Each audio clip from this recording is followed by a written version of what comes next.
Bien, bonjour à toutes et à tous. Bonjour Edith, Bonjour Fred, ça va? ça va, merci.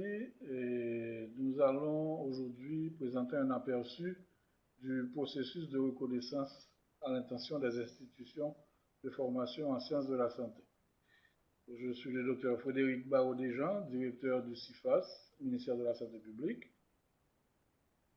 Je suis Marie-Édith Valsin-Le Gagneur, infirmière spécialisée en santé communautaire, consultante à la DFPSS pour cette activité.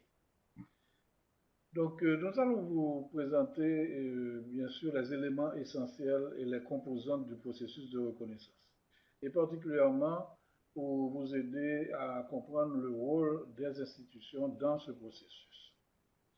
Le contexte, bien entendu, se situe dans la politique nationale de santé et du plan du directeur de santé 2011-2022, qui vise l'amélioration de la qualité des services en santé. Et les impératifs étaient d'établir les normes et procédures d'accréditation des institutions de formation et de standardiser la formation des différentes catégories de professionnels de la santé. L'objet de cette séance, donc, ça va être pour nous d'aider les responsables des institutions à en apprendre davantage sur les éléments essentiels du processus de reconnaissance, leur rôle, les politiques, les règlements, les outils et les ressources y relatifs.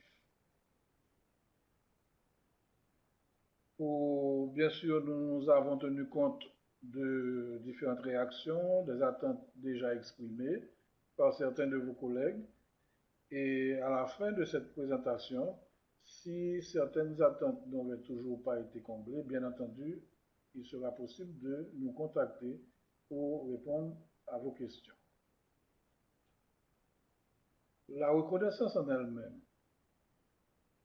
La reconnaissance couronne la compliance et la réussite à une évaluation objective réalisée par une partie neutre, qualifiée, visant à déterminer la qualité des résultats, les points forts, les points faibles et les possibilités d'amélioration au sein d'une institution.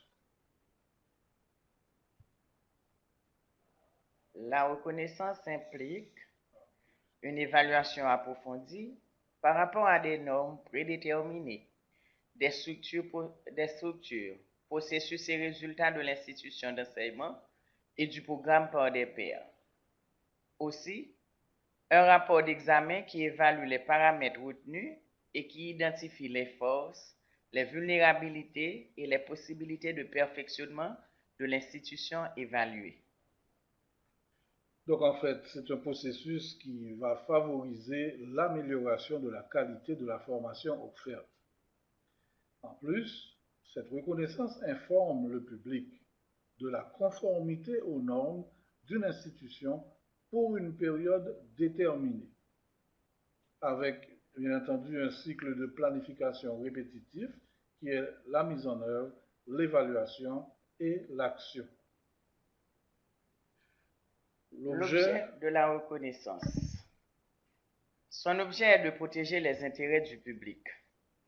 Aussi, de s'assurer que le programme enseigne aux étudiantes les compétences stipulées par la DFPSS, l'habilitant à pratiquer la profession d'infirmière. Il y a aussi des valeurs qui sous-tendent la reconnaissance, lesquelles sont l'intégrité, l'équité, la transparence et le respect.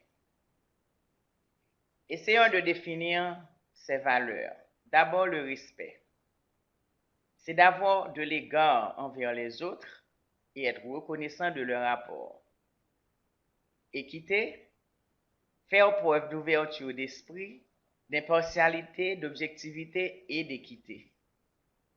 Transparence, énoncer clairement et appliquer le processus, les étapes et la structure du programme de reconnaissance. Permettre de suivre l'évolution du dossier par l'institution. Et enfin, intégrité, faire preuve d'honnêteté et respecter les principes moraux et éthiques. Aussi, il y a des éléments essentiels de la reconnaissance, lesquels sont tout d'abord l'organisme de reconnaissance, qui est l'organe chargé de prendre des décisions de reconnaissance en ce qui concerne les programmes et les institutions de formation, en l'occurrence le MSPP. Ensuite, le programme de reconnaissance lui-même, avec des principes directeurs, des valeurs et tous les processus impliqués dans la reconnaissance. Il inclut également les politiques, les procédures, les lignes directrices pour la gestion du programme de reconnaissance, les normes, qui sont des exigences à respecter pour obtenir la reconnaissance. Et les évaluateurs et les évaluatrices, qui sont des personnes qualifiées, qui réalisent l'évaluation de l'institution sur place. Elles observent, questionnent et apprécient le respect des normes définies et complètent le formulaire d'évaluation préliminaire, FEP. Et enfin, les décisions de reconnaissance, qui comprennent les décisions vis-à-vis le statut et les termes de reconnaissance des institutions qui subissent une évaluation, ce suite à l'examen du dossier par le jury. Bien. Maintenant, les instances qui sont impliquées dans la reconnaissance, voyons un petit peu leur rôle. Et les différentes instances, nous avons le ministère de la Santé publique et de la Population, MSPP, via sa direction de formation et de perfectionnement en sciences de la santé, DFPSS. Nous avons en deuxième lieu les institutions de formation en sciences infirmières elles-mêmes. Troisième instance impliquée, il s'agit des évaluateurs et évaluatrices. Quatrième instance, c'est le jury de reconnaissance. Et enfin, au niveau du MSPP, la direction générale. Nous allons voir à tour de rôle ces différentes instances. D'abord, la direction de la formation et du perfectionnement en sciences de la santé. Cette instance va mettre en œuvre la politique et le programme de reconnaissance. C'est elle qui assure la vulgarisation du processus en ligne et en version dure. Cette direction élabore, vulgarise, supervise l'application des normes, fournit des recommandations en ce qui concerne la mise en application des politiques, processus et normes liées à la reconnaissance. Elle reçoit le rapport des évaluateurs et évaluatrices et organise les rencontres du jury.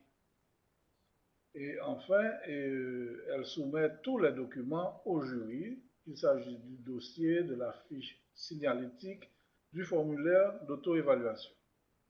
La DFPSS, enfin, transmet les recommandations du jury à la direction générale pour la décision finale et l'avis aux institutions. Le cas échéant, la direction de la formation remet le logo à l'institution suite à la correspondance de la direction générale. Autre instance impliquée dans la reconnaissance et leur rôle, ce sont les institutions. Elles récupèrent en ligne les documents informatifs, dont le pamphlet sur la reconnaissance, le guide de présentation du dossier de demande de reconnaissance, la vidéo tutoriel à l'intention des institutions.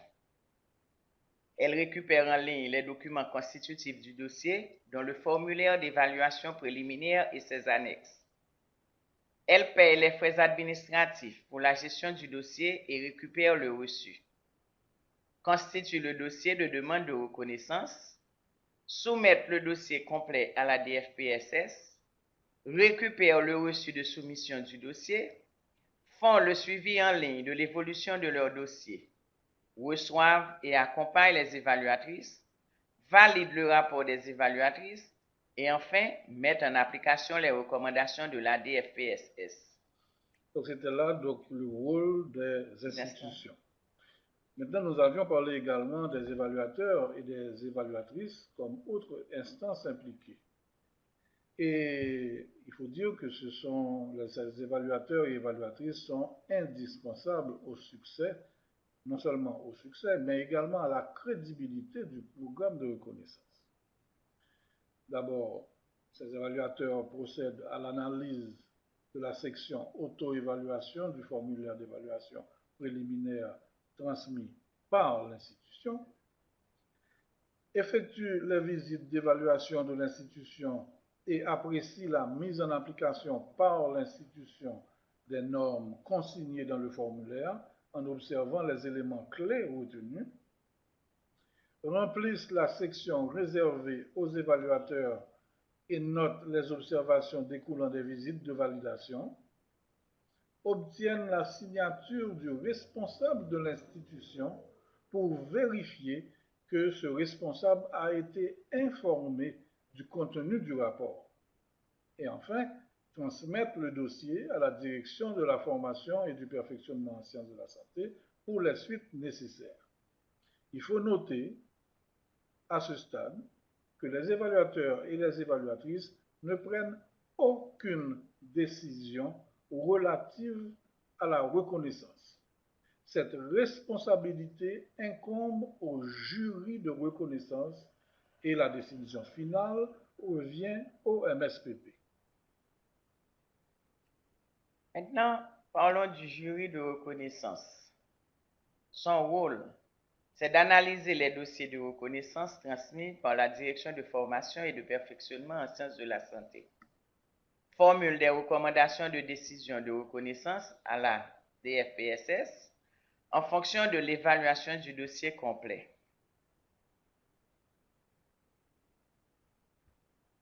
Le jury est composé de 5 membres. Un représentant de la direction de formation et de perfectionnement en sciences de la santé, un représentant de la direction des soins infirmiers, un représentant de l'unité juridique, un représentant provenant d'associations professionnelles en sciences infirmières et des experts en sciences infirmières. Ce jury de reconnaissance est composé d'un propriétaire de l'institution.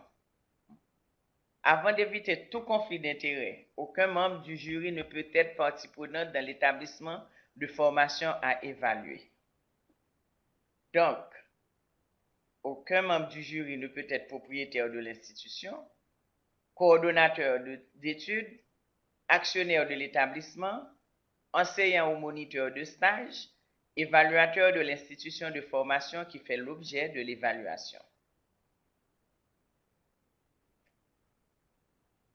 Le fonctionnement du jury de reconnaissance consiste en une réunion sur convocation de la DFPSS, étudie les dossiers en profondeur, chaque élément clé, chaque norme, le score, calcule le tableau récapitulatif, formule des recommandations en fonction de l'évaluation du dossier complet et remet les recommandations à la directrice de la DFPSS.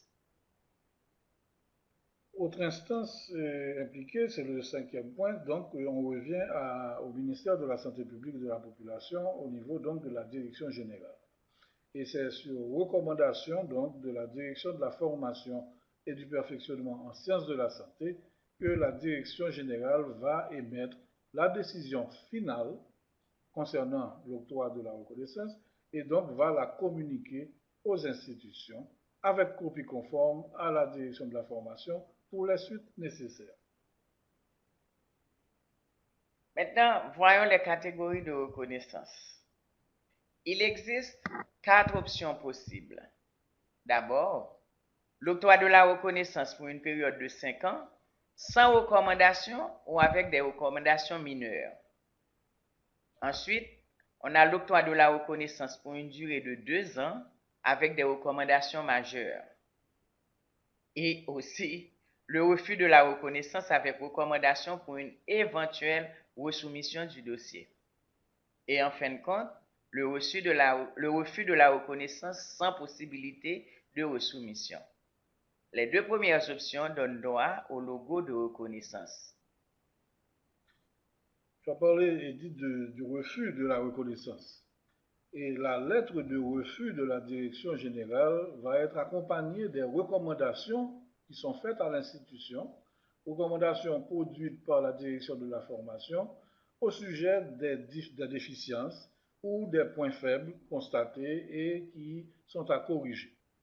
Et à ce moment-là, l'institution va disposer d'un délai qui sera spécifié dans la lettre pour actualiser et renforcer son dossier en vue d'une évaluation subséquente. Ce délai va commencer à courir à compter de l'expédition de la lettre de la direction générale.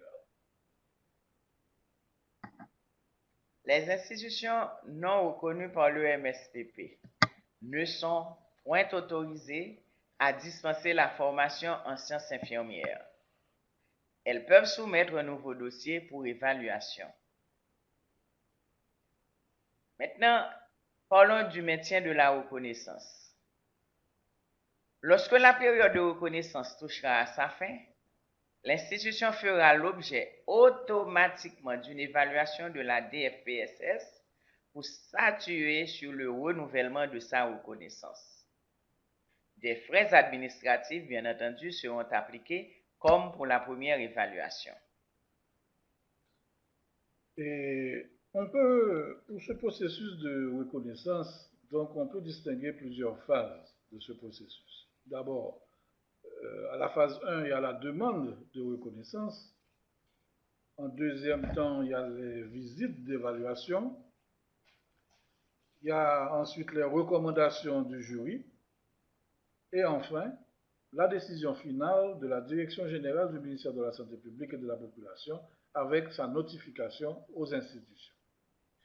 Et nous prions les responsables d'institutions de noter que l'ensemble du processus peut être mené en ligne à partir du site web du ministère de la Santé publique et de la population à l'adresse www.mspp.gouv.ht.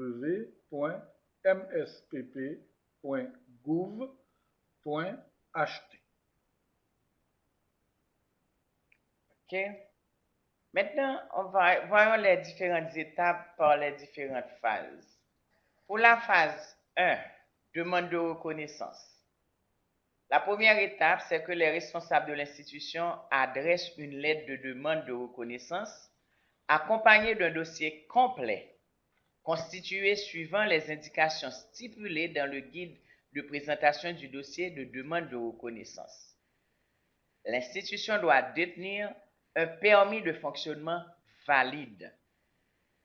Les documents à consulter par le responsable d'institution sont d'abord le dépliant sur la reconnaissance, le guide de présentation du dossier de demande de reconnaissance, la vidéo tutoriel à l'intention des responsables de l'institution. L'étape 2 de la phase 1, demande de reconnaissance, c'est que la DFPSS vérifie avec le checklist si toutes les pièces requises ont été soumises. Si oui, le dossier est accepté pour évaluation. Sinon, il est retourné au responsable avec mention sur le checklist des suites à donner. Et si le dossier est accepté, la DFPSS se charge de rentrer le dossier dans le système électronique si une version dure a été remise par l'institution. La DFPSS alors passe à l'étape 3. L'étape 3, toujours à la phase 1 de la demande de reconnaissance. Étape 3, la DFPSS constitue un comité d'évaluation et lui confie le dossier de l'institution. La DFPS constitue et saisit le comité d'évaluation de l'institution. Le comité comporte 2 à 3 évaluateurs ou évaluatrices. Les évaluatrices ou évaluateurs sont choisis à partir d'un ensemble de compétences déjà sélectionnées. De plus, tenant compte de la complexité du dossier en question, la disponibilité et les qualités personnelles orientent l'affectation d'une évaluatrice plutôt qu'une autre. La notification aux évaluatrices retenues de la disponibilité du dossier en ligne est faite par la coordonnatrice du service de reconnaissance de la DFPSS. La DFPSS détermine la date de la visite et l'horaire de la visite selon un calendrier établi en consultation avec les évaluatrices et les institutions. Toujours à la phase 1, demande de reconnaissance. Les documents à consulter par la DFPSS. Checklist des documents soumis par l'institution. Dossier complet de l'institution. Lettre de demande. Permis de fonctionnement. Reçu de paiement des frais administratifs. Formulaire d'évaluation préliminaire et ses annexes. Et enfin, des documents connexes. Et ce qui conclut la phase 1 de ce processus. Et maintenant, nous avons la phase 2 qui est constituée par les visites d'évaluation. Les étapes continuent. Le comité d'évaluation va prendre connaissance maintenant du dossier de l'institution et va visiter l'institution et les milieux de stage afin de faire l'évaluation de cette institution en eu égard aux normes et éléments clés consignés dans le formulaire d'évaluation préliminaire. Les évaluateurs et évaluatrices remplissent chacun la section évaluation des évaluateurs et évaluatrices du formulaire au cours des visites d'évaluation en ligne. Les évaluatrices font part de leur trouvaille au responsable de l'institution qui va viser chacun des rapports. Et la 6e étape, ce comité d'évaluation va soumettre les formulaires d'évaluation préliminaire complétés à la direction de la formation et du perfectionnement en sciences de la santé. Maintenant, passons à la phase 3. Étape 7 de la phase 3. La DFPSS va constituer le jury. Elle notifie les membres retenus de la disponibilité de dossiers en ligne aux fins d'analyse. Étape 8. Le jury analyse en assemblée, dans les délais impartis, les dossiers confiés et formule une recommandation de décision suite à son appréciation du dossier d'évaluation préliminaire. Étape 9. Le jury poste sa proposition de décision et les recommandations, le cas échéant. Étape 10. La DFPSS transmet les recommandations retenues par le jury à la direction générale pour décision finale et avis à l'institution. Et enfin, la phase 4. La phase 4, la direction générale du ministère de la Santé va prendre donc la décision finale. Et cette décision finale va être transmise par écrit à l'institution avec copie conforme à la direction de la formation. Et la toute dernière étape de cette phase 4, c'est bien entendu la remise des logos aux institutions de formation en sciences infirmières qui auront été reconnues par la direction de la formation. Dans ce tableau, nous avons donc en résumé les différentes étapes que nous venons de voir, Edith et moi, donc avec les étapes de 1 à 12 regroupant les quatre phases. Et en résumé, si nous pouvons faire je pense que c'est utile de faire un résumé des rôles et responsabilités de l'institution. L'institution, d'abord, fait parvenir sa demande de reconnaissance à la direction de la formation. Lettre de demande et dossier complet à la direction de la formation. Une fois cette demande acceptée, l'institution détermine la date de la visite et prépare le calendrier de la visite en consultation avec la direction de la formation et les évaluateurs et évaluatrices. Troisième point, l'institution vérifie pour ce qui a trait à d'éventuels conflits d'intérêts avec les évaluatrices. Cette institution fait parvenir les documents à l'avance de la visite, reçoit les évaluateurs et évaluatrices pour les visites d'évaluation, s'assure que ces évaluateurs ont accès à toutes les composantes de l'institution et des milieux cliniques conformément au calendrier. L'institution doit s'assurer également que les évaluateurs et évaluatrices peuvent rencontrer les différentes personnes concernées conformément toujours au calendrier de la visite. Bien entendu, l'institution doit se rendre disponible pour toute question à propos des éléments clés. Et cette institution rend également accessible tout document supplémentaire afin de fournir des preuves de conformité aux normes. Une fois la visite terminée, l'institution va se rendre disponible lors de la rédaction du rapport des évaluatrices pour toute question qui aurait à être posée. Et cette institution maintenant va attendre la décision finale de la direction générale du ministère de la Santé et la remise éventuelle du logo et les recommandations. L'institution alors applique les recommandations formulées à son endroit. Maintenant, nous proposons un exemple de lettre de demande de reconnaissance qui comprend les points suivants: la date, l'attention, c'est-à-dire adressée à la direction de la formation et du perfectionnement en sciences de la santé, l'adresse, etc. L'objet, qui est demande de reconnaissance de l'institution, le nom de l'institution. Ensuite, on commence par monsieur, madame, par la présente, nous aimerions. Vous trouverez ci-joint les documents suivants. Et on termine en espérant le tout conforme, etc. N'hésitez pas à communiquer. Vous voyez, ça c'est le modèle, un exemple de lettre de demande de reconnaissance.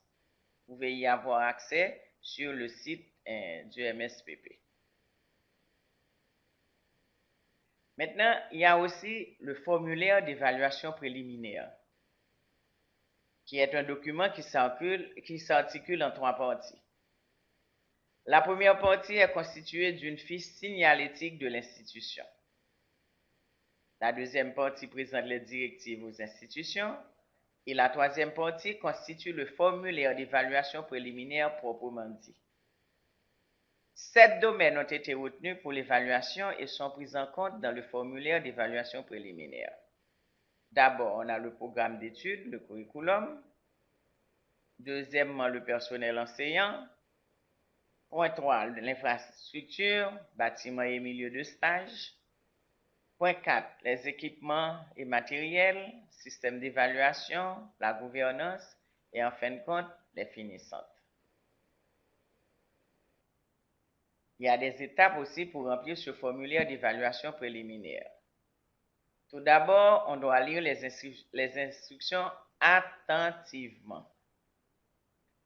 Ensuite, réfléchir à propos de chaque élément clé.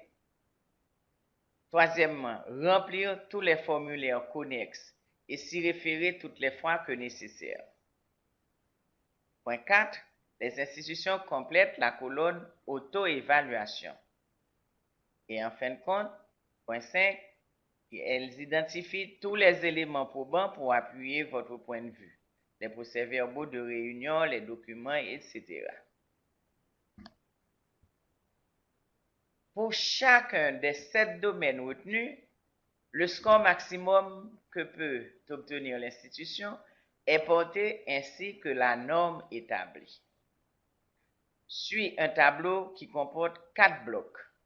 Le bloc 1 comprend les éléments clés observés. Chaque option est cotée, permettant de calculer le score total une fois le formulaire complété. Le bloc 2, qui est l'auto-évaluation et les commentaires de l'institution. Ce bloc 2 est rempli par le responsable de l'institution qui répond à chaque élément clé selon son évaluation de son institution, en s'assurant qu'elle peut fournir les preuves de ce qu'elle avance, tels que les documents, les rapports, les archives, le matériel, etc. Et le bloc 3, qui est une évaluation faite par les évaluatrices avec 3 colonnes, avec les appréciations atteintes, partiellement atteintes ou non atteintes, selon la situation trouvée. Et le bloc 4, qui comporte les remarques des évaluatrices, avec explication justifiant le classement fait dans le troisième bloc. Il faut retenir que les blocs 3 et 4 sont remplis par les évaluatrices qui consignent chacune son observation. Nous avons un exemple de ce que tu viens de dire, Edith, Oui, avec les différents blocs. c'est ça. OK. Si nous considérons le domaine du programme, le curriculum, la norme est stipulée. Le curriculum est clair et cohérent, favorisant l'apprentissage des étudiants. On a les éléments clés observés, l'auto-évaluation et les commentaires de l'institution, et les colonnes de l'évaluation des évaluateurs et évaluatrices. En fin de compte, les remarques produites par les évaluateurs et évaluatrices. Essayons de voir le domaine 1. Programme curriculum. Le programme de formation de l'institution respecte le programme de formation du MSPP en matière de formation en sciences infirmières. Vous voyez? Comme instruction, on dit remplir le formulaire en répartition des cours par année, puis reporter les résultats correspondant aux questions posées. Petit a. Ça, c'est le bloc 1. Ça, c'est le bloc 1. Petit a. Les cours prévus dans le curriculum du MSPP sont dispensés dans l'institution selon l'année. Maintenant, là, on a le bloc 2 qui on va a le revenir à l'institution. Oui. Et pour la notation, on a atteint, partiellement atteint, non atteint, dépendamment de l'appréciation faite par les évaluatrices de la matière des cours qui sont dispensés en fonction du curriculum du MSPP au niveau de cette école. Et ça, c'est le bloc 3 dont tu avais parlé. C'est ça. Et enfin, le bloc 4 avec les remarques. Le bloc 4, s'il y en a. Merci, Fred. Okay. Alors, pour le rôle de l'institution, on y revient. C'est important. Très important. Il y a un rôle à jouer par l'institution avant la visite, qui est d'abord de faire parvenir les documents avant la visite, le dossier complet, le formulaire d'évaluation préliminaire et ses annexes. Aussi, identifier et classer les documents prouvant la mise en application des normes, les contrats, des copies de diplômes, des dossiers des étudiantes et des enseignants, etc. Aussi, planifier l'accueil et l'accompagnement des évaluatrices lors des visites. Vérifier pour qu'il n'y ait aucun conflit d'intérêt en ce qui concerne les évaluatrices. Le cas échéant, le reporter à la DFPSS. Ce point est très, très, très important. Maintenant, comment est organisée la visite de l'institution? Le jour 1 de la visite, on met cap sur l'institution, c'est-à-dire on se rend à l'institution. On se rend à l'institution pour faire quoi? C'est pour mener des activités, lesquelles seraient de rencontrer le responsable de l'institution, qui peut être la directrice ou bien le directeur de l'institution. Réaliser une visite guidée de l'institution, de la salle de démonstration et de la bibliothèque. Aussi rencontrer le corps professoral, le personnel enseignant, rencontrer le personnel et aussi rencontrer le personnel administratif. Réaliser une observation en salle de classe, rencontrer également les étudiantes et, en fin de lieu, examiner des documents produits. Le jour 2 de la visite, c'est le cap sur les sites, sur les milieux cliniques, les milieux de stage. L'activité serait de discuter avec les coordonnatrices cliniques ou le personnel du milieu clinique. Réaliser une observation en salle de classe, rencontre avec les enseignantes et puis examen des documents. Le jour 3 de la visite, aussi cap sur les sites, sur les milieux cliniques, observation en milieu clinique, rencontre avec le ou la principale responsable de l'institution. On vous dit au jour 3 de la visite, le calendrier pour cette dernière journée peut être adapté selon les besoins des évaluatrices et selon la structure de l'institution. Par exemple, Cette dernière journée peut être utilisée pour rencontrer toute autre personne qui pourrait offrir des informations pertinentes relatives à l'évaluation pour revoir ou examiner tout autre document ou pour finaliser les sections du formulaire d'auto-évaluation qui sera soumis à la DFPSS. Maintenant, pour des observations en milieu clinique, les évaluatrices devront visiter les milieux cliniques afin de confirmer que les normes relatives au stage sont respectées. Très important. Et on peut reprendre, par exemple, pendant la visite, concernant le rôle de l'institution.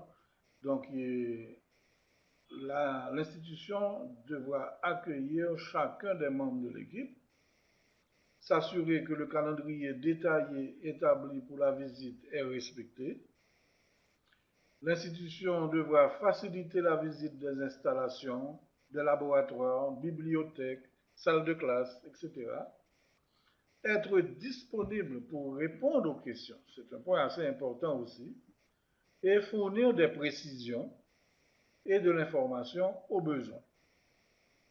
L'institution devra rendre accessibles les documents de l'institution, faciliter la collecte de renseignements par les évaluateurs et évaluatrices afin que ceux-ci puissent examiner la conformité de l'institution à chaque norme et élément clé et consigner les trouvailles et compléter chacun leur évaluation.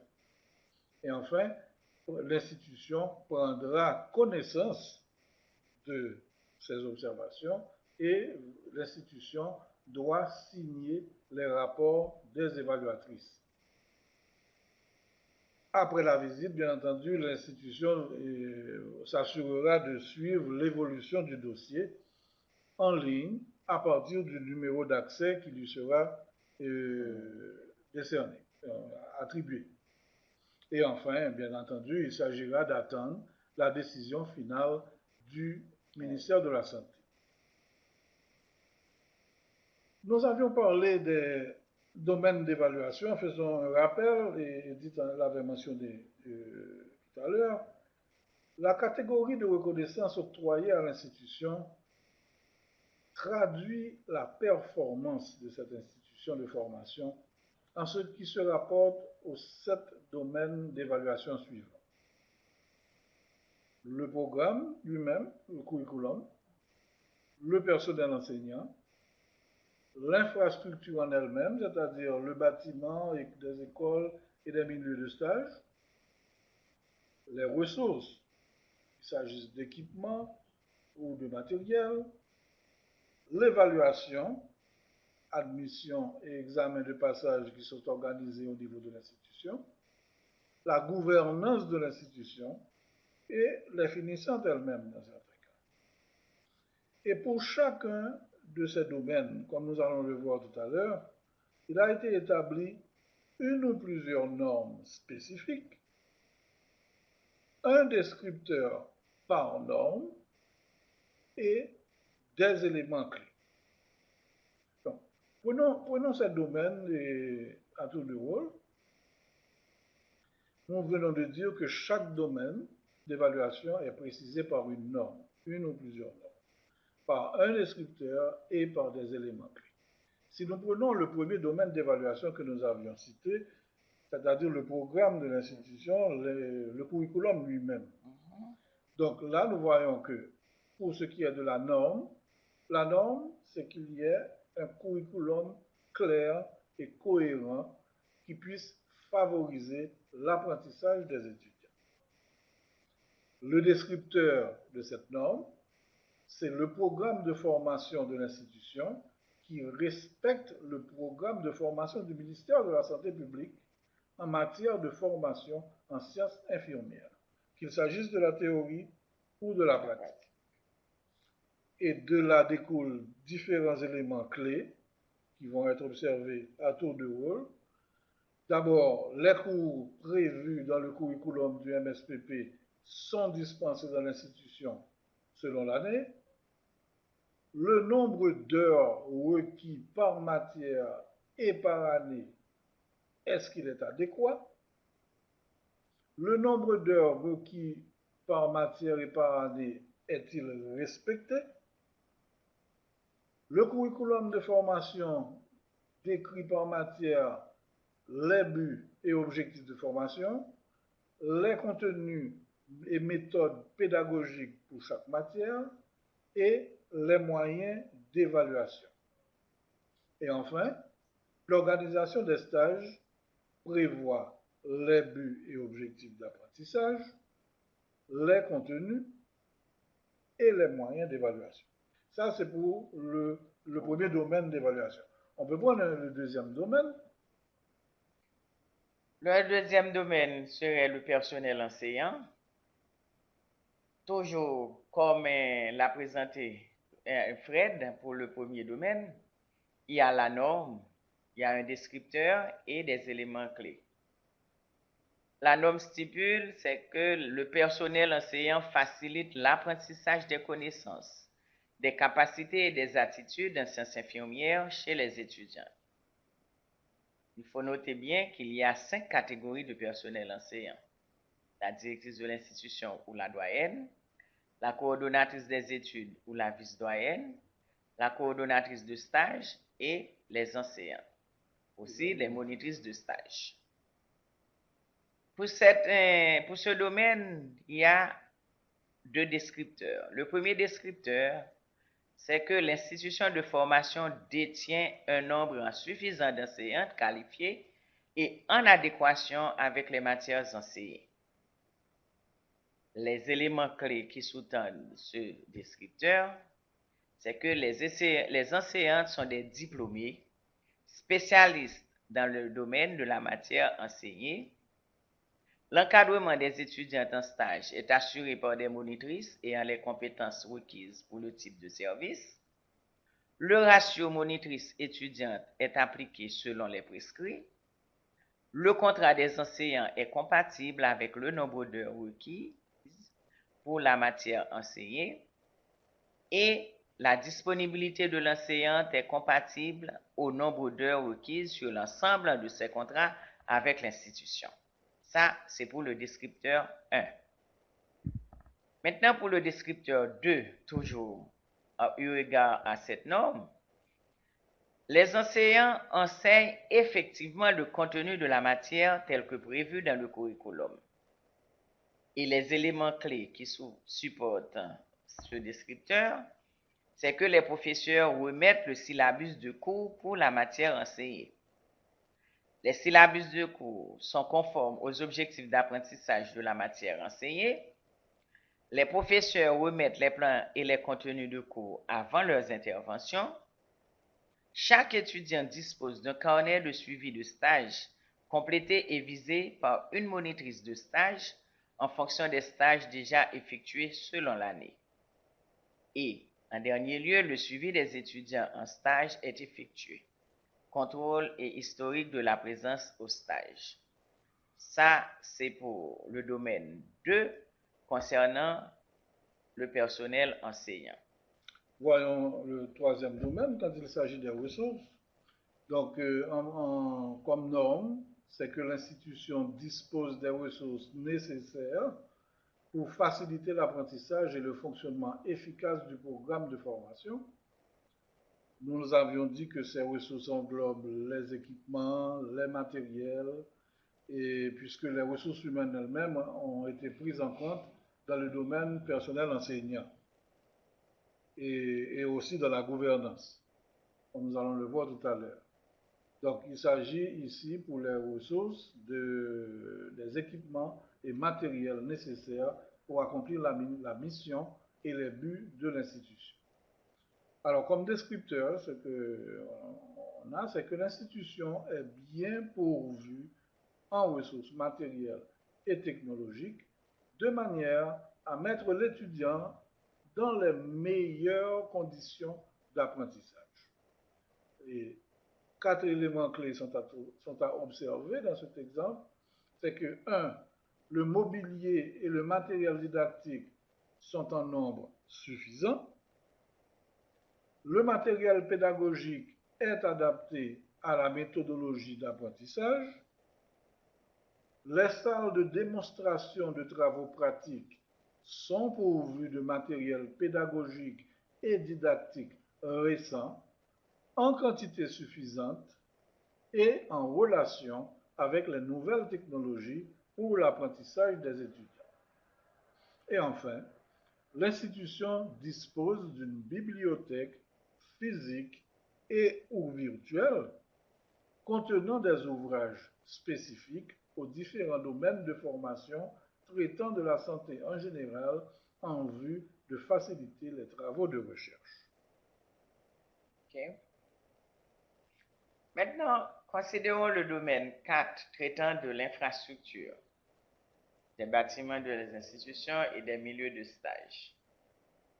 Suivant la même méthodologie, on a la norme, on a le descripteur et aussi les éléments clés à observer.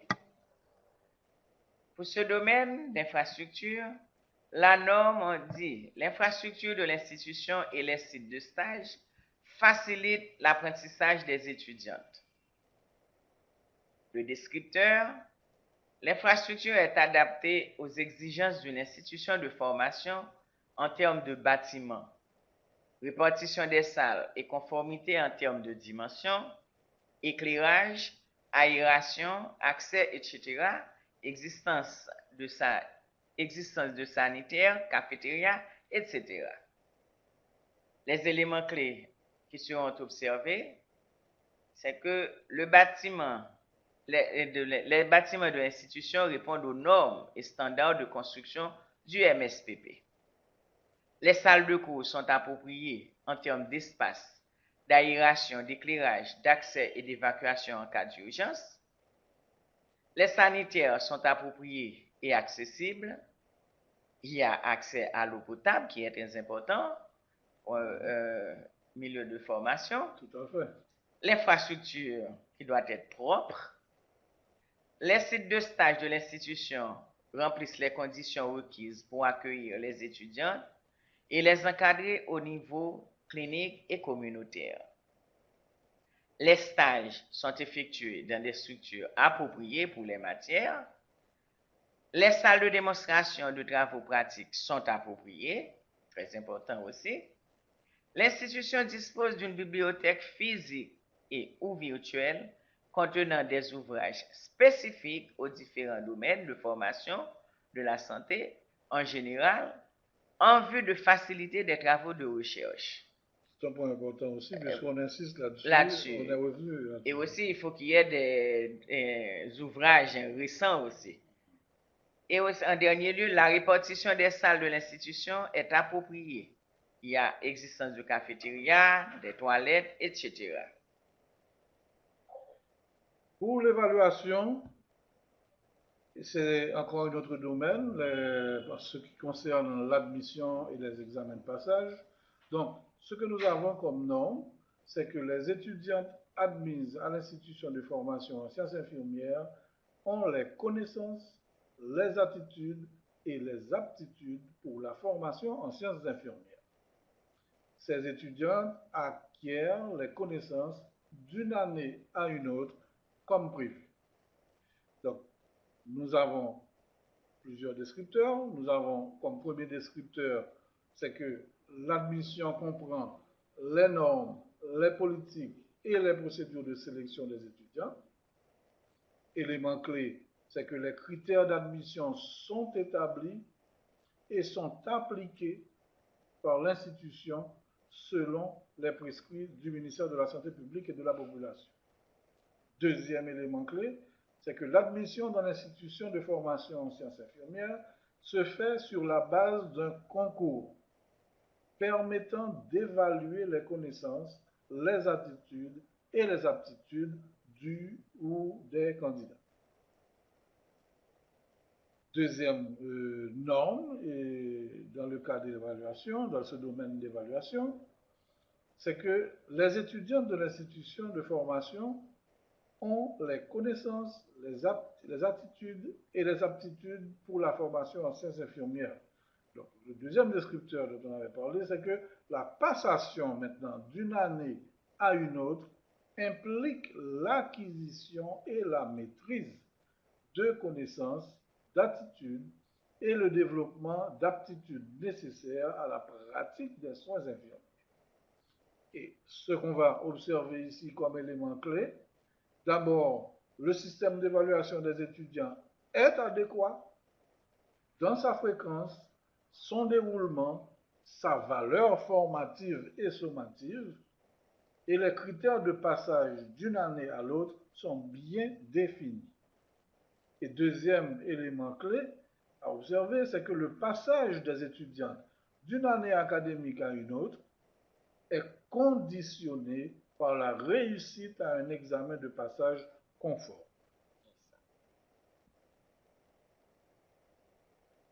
Maintenant, abordons le domaine de la gouvernance. Domaine 6.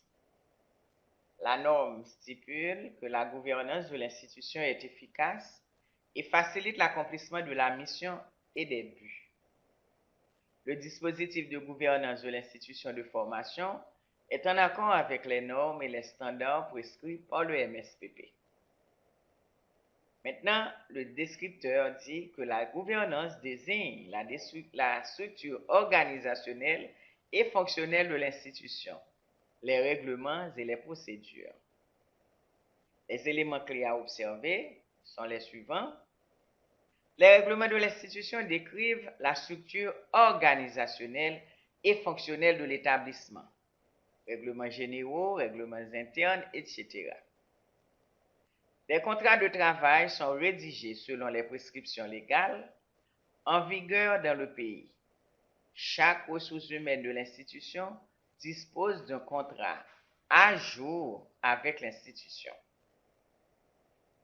Un contrat stipulant la durée, les conditions du déroulement de stage et les modalités d'évaluation sont établies entre les responsables des milieux de stage et de l'institution de formation. La gestion est transparente et démontre un leadership participatif et responsable au sein de l'institution de formation en sciences infirmières. L'institution dispose d'un système de gestion des dossiers des enseignants efficace. L'institution dispose d'un système de gestion des dossiers des étudiants efficace. Et aussi, il faut qu'il y ait connaissance des procédures et règlements de l'institution par les enseignants et par les étudiants. En fin de compte, il faut qu'il y ait une gestion du personnel de soutien. Ça, ce sont tous les points à observer au niveau de la gouvernance.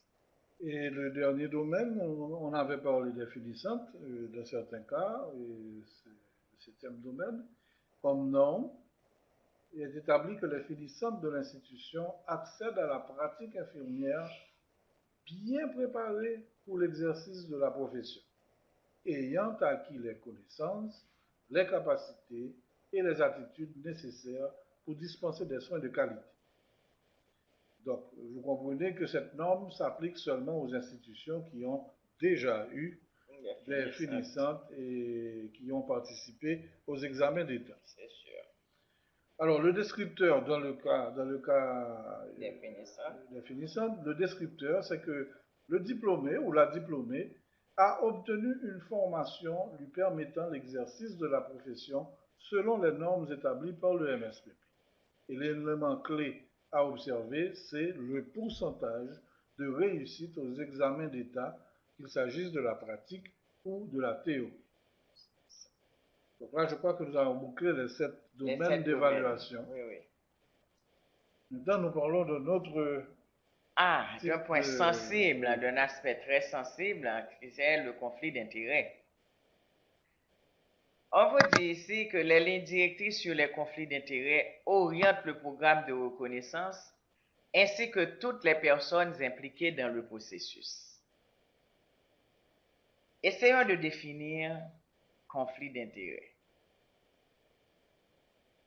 On le définit comme étant une situation dans laquelle la personne a des intérêts personnels qui pourraient l'influencer indûment sur l'exécution de ses fonctions et de ses responsabilités, ou dans laquelle la personne use de son titre pour obtenir des gains personnels.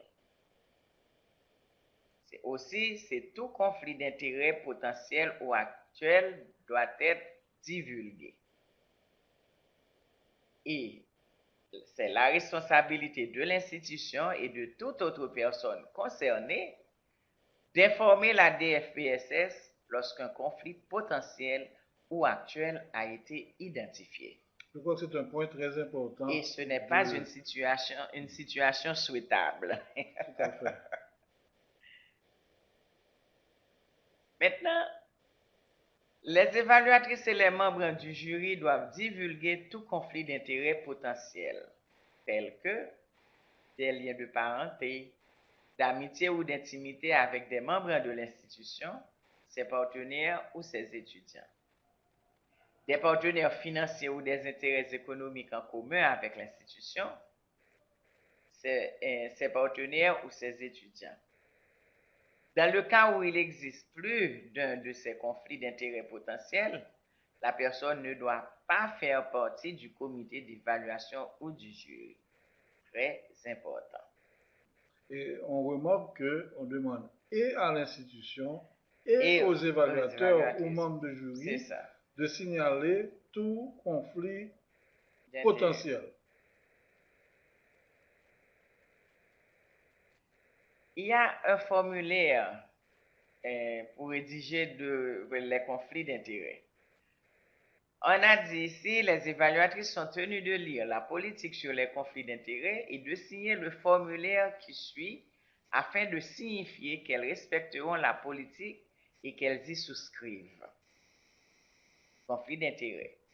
J'ai lu et compris la politique sur les conflits d'intérêts et j'accepte de m'y conformer. Je ne suis pas propriétaire de l'institution, je n'ai pas fréquenté l'institution et je n'y ai pas travaillé au cours des 5 dernières années. Je n'ai aucun lien de parenté avec des membres de l'institution ou ses étudiants et je n'ai aucun partenariat financier ni intérêt économique avec l'institution. Je n'utiliserai pas mes liens avec l'institution ou ses étudiants pour obtenir un traitement de faveur une fois le processus de reconnaissance achevé.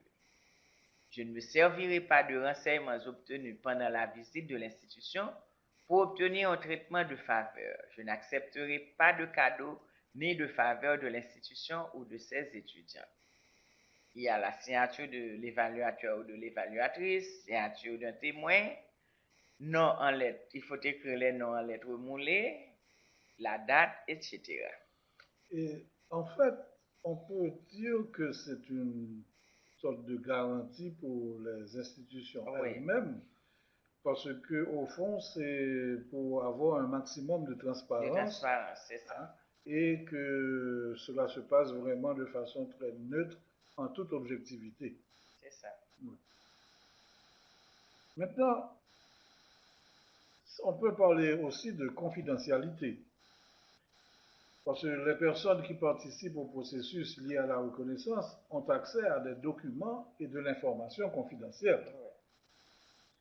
La politique sur la confidentialité spécifie que le devoir éthique de confidentialité comporte l'obligation de protéger l'information contre l'accès, l'utilisation, la divulgation et la modification non autorisée. Là aussi, un formulaire concernant la confidentialité doit être rempli et les évaluateurs et évaluatrices sont tenus de lire la politique sur la confidentialité et de signer ce formulaire afin de signifier qu'elles respecteront ou qu'ils respecteront la politique et y souscrivent. J'ai lu et compris la politique sur la confidentialité et j'accepte de m'y conformer. Je comprends qu'à titre d'évaluateur dans une institution, j'aurai accès à des documents et à de l'information confidentielle. Pendant toute la durée du processus de reconnaissance, je respecterai la nature confidentielle de tout document et de toute information dont j'aurai connaissance. J'assume également la responsabilité de détruire, par exemple en déchiquetant, les documents confidentiels une fois que le ministère de la Santé aura pris sa décision afin de respecter la confidentialité des documents liés au processus de reconnaissance. Je ne divulguerai à aucune tierce personne, tierce partie, des documents ou renseignements reçus directement ou indirectement pendant et après la visite de site. Et donc, non seulement l'évaluateur va signer, mais en présence d'un témoin qui indique bien les noms comme tout à l'heure. Donc là encore, c'est à l'attention des responsables d'institutions, ce sont des garanties qu'on essaie de fournir à l'institution elle-même sur le processus de processus. reconnaissance qui doit, et ces institutions doivent aider la direction de formation à assurer cette transparence du processus. C'est ça. OK, nous enchaînons maintenant avec les évaluatrices qui ont un rôle important à jouer dans ce processus Je de précise toujours reconnaissance. les évaluateurs ou évaluatrices. Évaluatrices. Oui, Fred, je m'excuse. Quel est le rôle de ces évaluatrices? On vous dit que le rôle principal des évaluateurs et évaluatrices est la collecte de renseignements par l'intermédiaire d'observations, d'entrevues et d'un examen des ressources, des politiques et des documents de l'institution afin de collecter des informations au regard des paramètres contenus dans le formulaire d'évaluation préliminaire.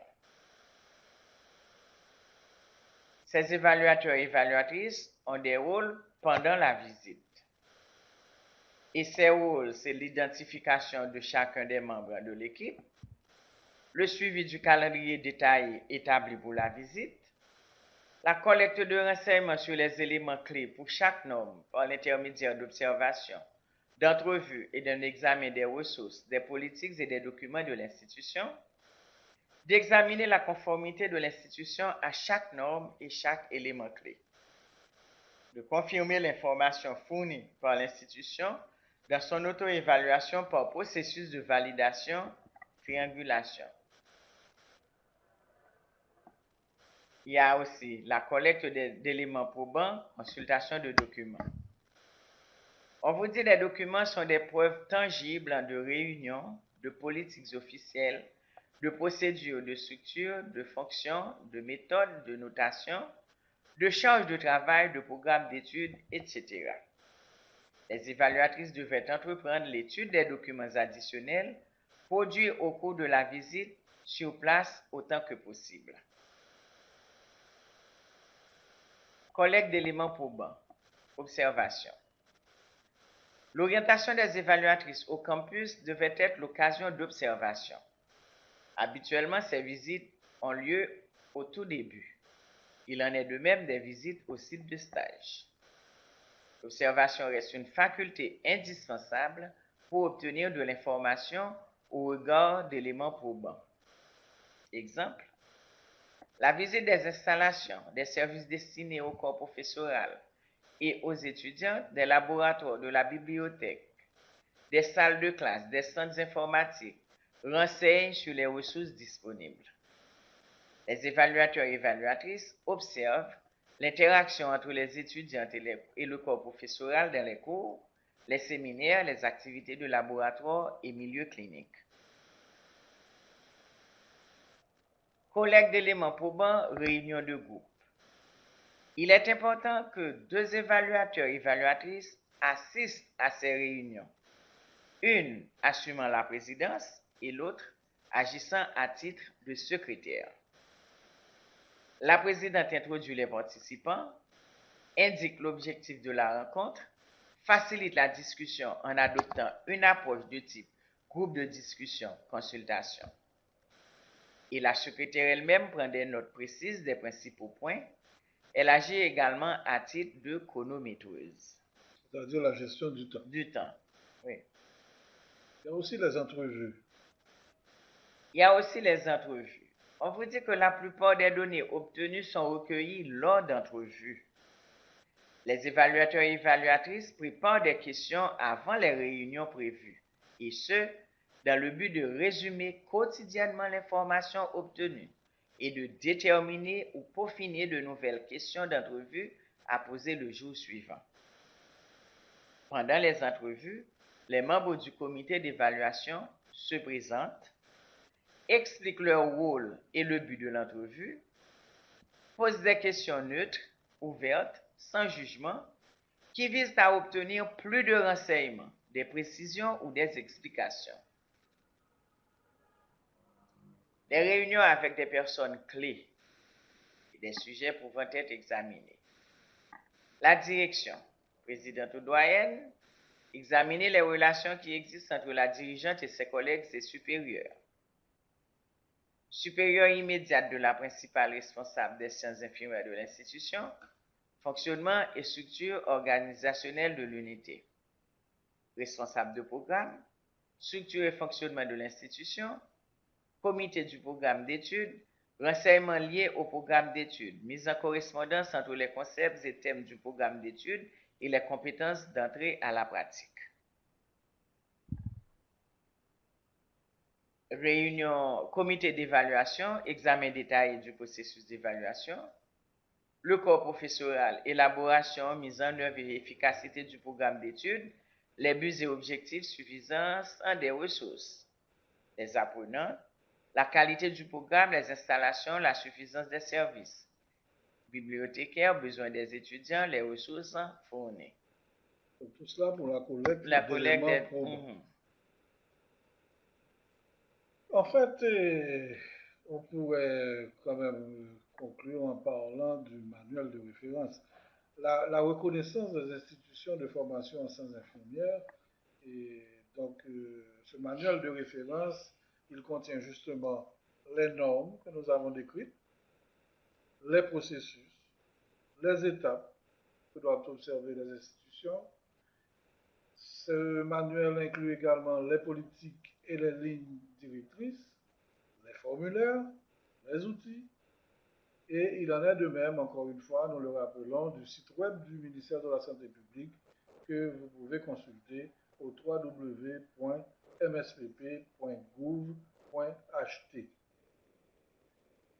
Nous espérons, à la suite de cette présentation, et dites-moi, nous espérons quand même que nous avons répondu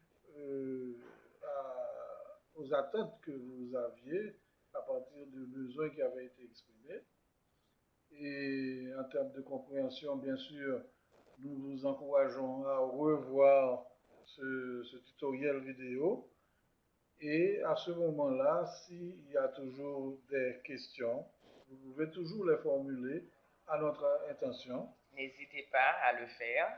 Et utilisant encore une fois l'interface du site web du ministère de la Santé publique, www.mspp.gouv.ht.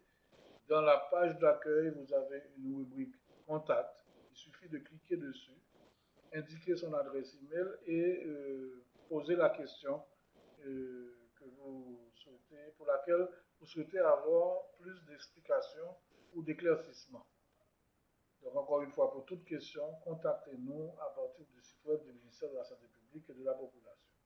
Nous vous disons merci. Merci Edith. Merci Fred. Merci à vous tous qui nous avez entendus. Et pour conclure, peut-être un tout petit dernier mot, c'est encore une fois, c'est très important l'adhésion, la participation des institutions, des responsables d'institutions à ce processus et qui va garantir donc non seulement la transparence, l'efficacité du processus, mais qui va être utile à tout le monde en donnant les mêmes chances et au final, ce sera pour la standardisation de la formation et une bonne formation d'infirmière va garantir bien sûr une meilleure santé et la au niveau de la population. public. Merci. Merci à vous.